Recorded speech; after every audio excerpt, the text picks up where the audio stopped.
उनके द्विपक्षीय रिश्ते एक बार फिर सुर्खियों में आ गए थे। इसकी वजह थी पाकिस्तान के वित्त मंत्री का भारत के साथ 2 साल से चले आ रहे एक तरफा प्रतिबंध को वापस लिया जाना। हालांकि पाकिस्तान की कैबिनेट ने अगले ही दिन इस फैसले को पलट दिया। भारत पहले भी संकेत दे चुका है कि वो व्यापार जारी रखने को तैयार है, लेकिन उसने इसकी जिम्मेदारी पाकिस्तान पर छोड़ दी है। इसके बावजूद हालिया दशकों में दोनों देश बड़े व्यापारिक साझेदार नहीं हैं, जबकि कुछ उद्योग और बाजार एक दूसरे पर निर्भर करते हैं और व्यापार पर रोक के कारण इन पर भारी मार पड़ रही है। व्यापारिक कठिनाइयां बेहद छोटे स्तर पर बड़ी भूमिका निभाती हैं और हजारों लोगों की जिंदगियों को भी प्रभावित करती हैं। साल 2018 में आई वर्ल्ड बैंक की एक रिपोर्ट का कहना था कि अगर दोनों देश हाई टैरिफ, कठिन वीजा नीतियों और बोझल प्रक्रियाओं को हटा देते हैं तो उनके बीच व्यापार 2 अरब डॉलर से बढ़कर 37 अरब डॉलर का हो सकता है। दोनों देशों के बीच व्यापार 2019 से बंद है, जब भारत प्रशासित कश्मीर से जुड़ी 2 घटनाएं हुई। कश्मीर के पुलवामा में चरमपंथी हमले में 40 सुरक्षा बलों की मौत हुई थी, जिसके लिए भारत पाकिस्तान को जिम्मेदार बताता है। इसके बाद भारत सरकार ने पाकिस्तान का मोस्ट फेवर्ड नेशन का दर्जा छीन लिया और वहां से आयात होने वाली चीजों पर कस्टम ड्यूटी 200% तक बढ़ा दी।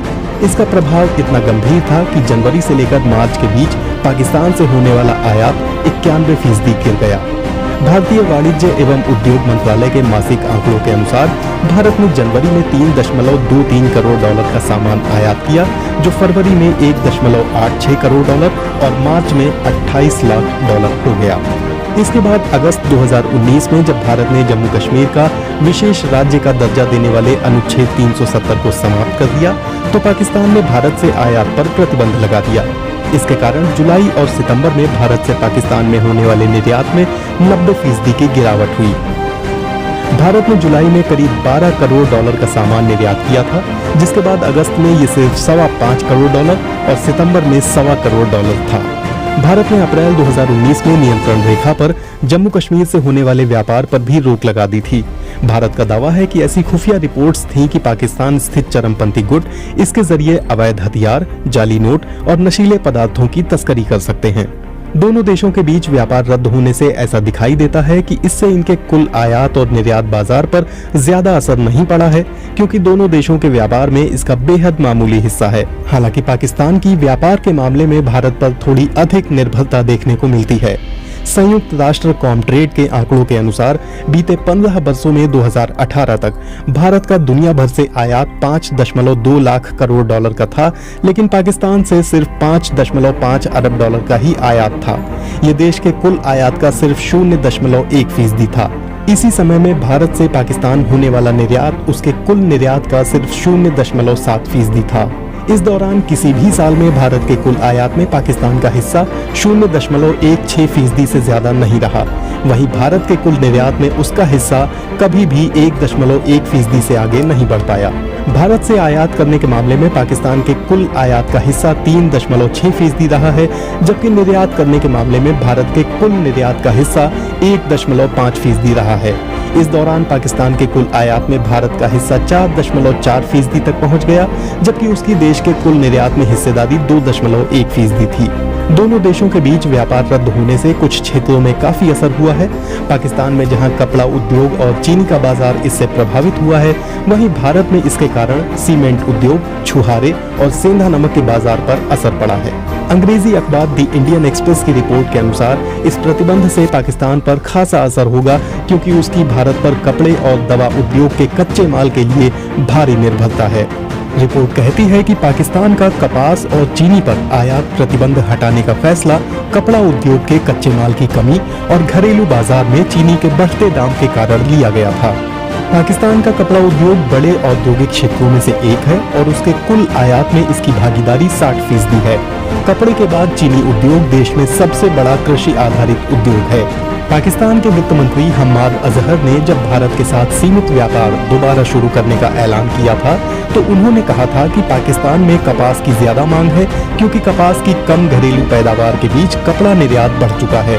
वहीं दूसरे देशों की तुलना में भारत में चीनी के दाम बेहद कम हैं। कॉमट्रेड डेटाबेस के अनुसार पाकिस्तान ने भारत से 2018 में जितनी भी वस्तुओं का आयात किया, उनमें कपास का कुल हिस्सा 24% था। इसके बाद के साल में भी इस व्यापार पर कोई प्रभाव नहीं पड़ा था। उस साल पाकिस्तान का भारत से कपास का कुल आयात 37% था। साल 2018 में पाकिस्तान भारत से 9% चीनी और चीनी के अन्य उत्पाद आयात करता था।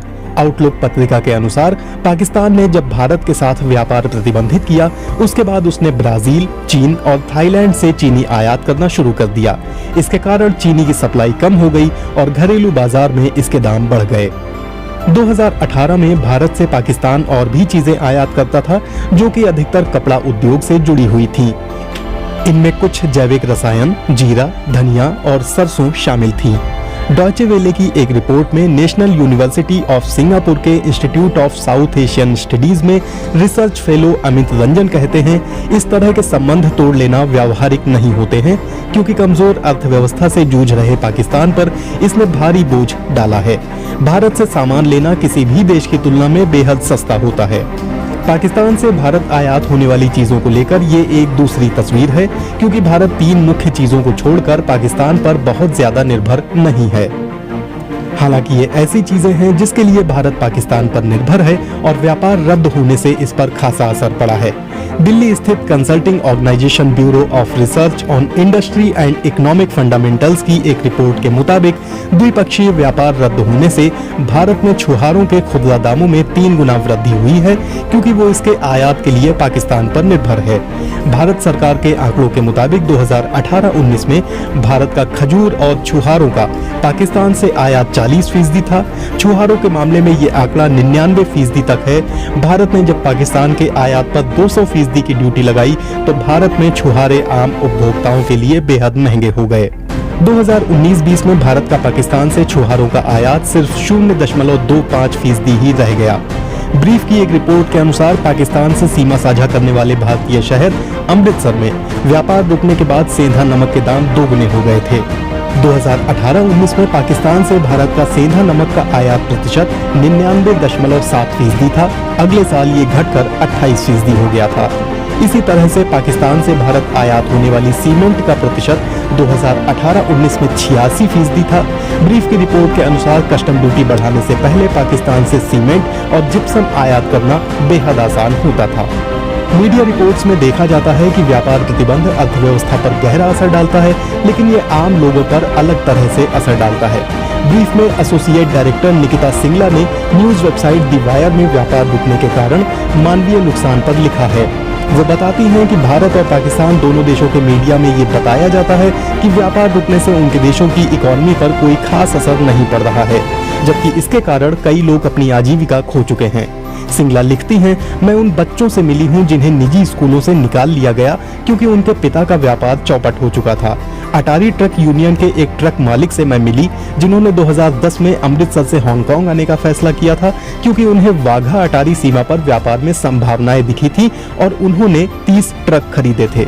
मैं एक पिता से मिली थी जो अपने 3 बेटों के साथ ट्रकों में सामान चढ़ाने और उतारने का काम किया करते थे और उसके जरिए अपनी आजीविका चला रहे थे। वे सभी अब बेरोजगार हैं। उनमें से उनका एक पढ़ा लिखा बेटा रोजगार ढूंढने में सफल हो पाया, जो एक गुरुद्वारा साहिब में ग्रंथी है और उन्हें सिर्फ 2 घंटे का काम मिलता है। ब्रीफ की रिपोर्ट का अनुमान है कि द्विपक्षीय व्यापार पर असर पड़ने से घर में इकलौते कमाने वाले व्यक्ति के कारण सिर्फ अमृतसर शहर में 9,354 परिवारों पर सीधा असर पड़ा है। उन्होंने इसमें व्यापारी, सीमा शुल्क एजेंट, ट्रक मालिक और ड्राइवर, मजदूर, दुकानदार, पेट्रोल पंप कर्मी और मैकेनिक जैसे